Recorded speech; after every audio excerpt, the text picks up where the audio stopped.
Shalom, selamat pagi, apa kabarnya? Bertemu lagi di Habatus Hidupku Bagi Kristus. Hai adik-adik, hari ini kita akan belajar sesuatu yang luar biasa. Tapi sebelum kita belajar, kita berdoa dulu ya. Tuhan Yesus yang baik, kami ucap syukur karena hari ini kami diberikan kesempatan untuk belajar firman-Mu. Berkati kami supaya kami mengerti, memahami, dan melakukannya dalam hidup kami. Dan hanya di dalam nama Yesus kami percaya berdoa, haleluya, amin. Adik-adik, kita akan belajar tentang kerinduan. Nah, adik-adik tahu nggak sih rindu itu apa? Kangen itu apa? Adik-adik pernah punya hubungan saudara yang jauh gitu kan? Sudah lama nggak ketemu nih, nggak ketemu sama oma opa, terus kepada emak engkong, atau kepada opung baru, opung doli, atau kepada Simba yang sudah lama mungkin ada di beda kota sehingga tidak bisa bertemu sering-sering, paling cuma telepon atau video call. Adik-adik pernah nggak ditinggal mama atau papa dalam waktu tertentu? Jadi tidak pernah lihat lagi mama papa karena ada urusan di luar kota, sehingga adik-adik nggak pernah ketemu lagi. Walaupun itu sebentar, itu rasanya ada keinginan untuk ketemu. Itulah namanya rindu.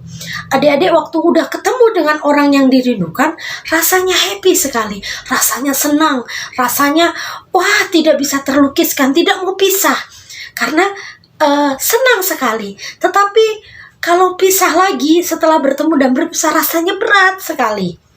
Itulah namanya rindu adik-adik. Hari ini kita belajar di Mazmur 42 ayat 1-12, dilanjut Mazmur 43 ayat 1-5. Ayat ini mengajarkan kita untuk punya kerinduan kepada Tuhan. Tubuh ini perlu makanan. Tubuh, jiwa, dan roh.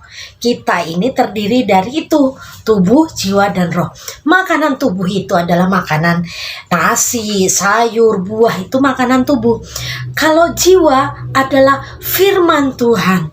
Hubungan kita lewat dengan Tuhan dijaga dan dilakukan dengan apa? Dengan berdoa, membaca Alkitab, bersekutu dengan orang-orang percaya, rajin sekolah minggu, rajin habatus. Itulah makanan buat jiwa. Roh bagaimana? Roh itu saat kita menyembah Tuhan, saat kita memuliakan nama Tuhan. Itulah makanan roh. Jadi hari ini pemazmur mengajari kita untuk punya kerinduan pada Tuhan. Seperti tanaman yang layu kalau tidak disiram, atau tanaman tidak pernah ketemu matahari, begitu juga jiwa kalau tidak bertemu dengan Tuhan, itu akan mati. Ngerti adik-adik? Ibu Yohana jelaskan. Kita sama-sama membaca ayat yang ke-6. Mengapa engkau tertekan hai jiwaku dan gelisah dalam diriku? Berharaplah kepada Allah, sebab aku akan bersyukur lagi padanya, penolong dan Allahku. Mazmur ini mengajarkan kita untuk rindu akan suara Tuhan. Rindu kepada Tuhan, bukan rindu pada kegiatan-kegiatan lain sehingga melupakan Tuhan.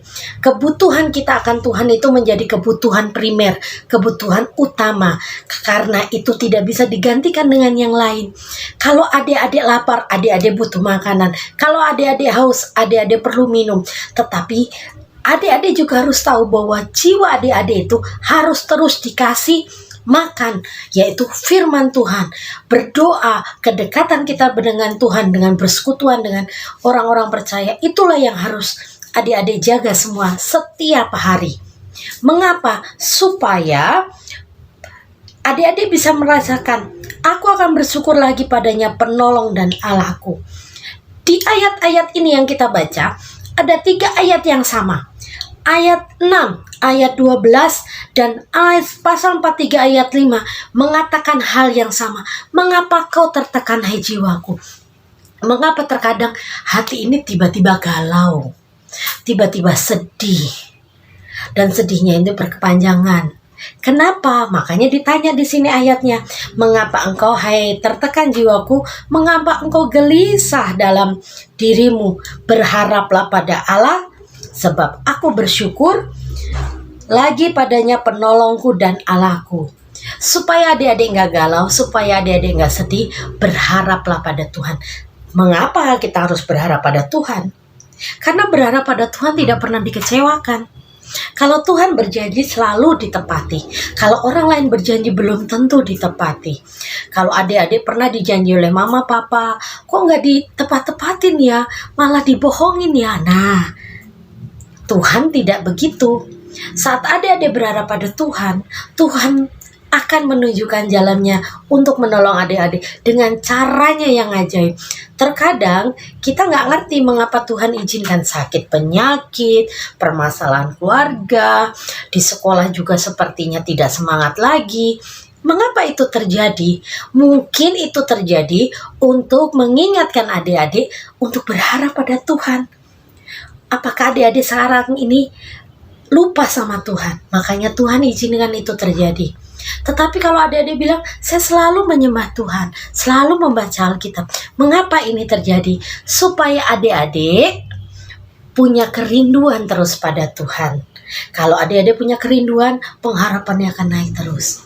Keinginan untuk dekat dengan Tuhan itu terus, tidak pernah berhenti-henti. Jadi, pasal yang kita baca ini, ayat pasal 42 dan 43 ini, terus mengingatkan adik-adik untuk berharap pada Tuhan dan bersyukur pada Tuhan. Punya kerinduan pada Tuhan itu luar biasa. Bahkan digambarkan seperti ini, seperti rusa yang merindukan sungai yang berair, demikian jiwaku merindukan Engkau ya Tuhan. Pernah ngerasain haus gak? Haus pisang, pengen minum tapi gak ada. Tapi waktu ketemu air, gluguk, gluguk, gluguk, gluguk, gluguk, habis itu segar. Begitulah kalau kita merindukan Tuhan dan kita mendapatkan Dia, jawaban doa kita dijawab, kita akan segar kembali. Dan berharaplah pada Tuhan adik-adik, jangan berharap pada manusia. Jangan berharap kepada mama papa, kepada guru sekolah minggu, kepada pendeta, tapi pengharapan adik-adik semua harus kepada Tuhan Yesus Kristus. Paham semuanya?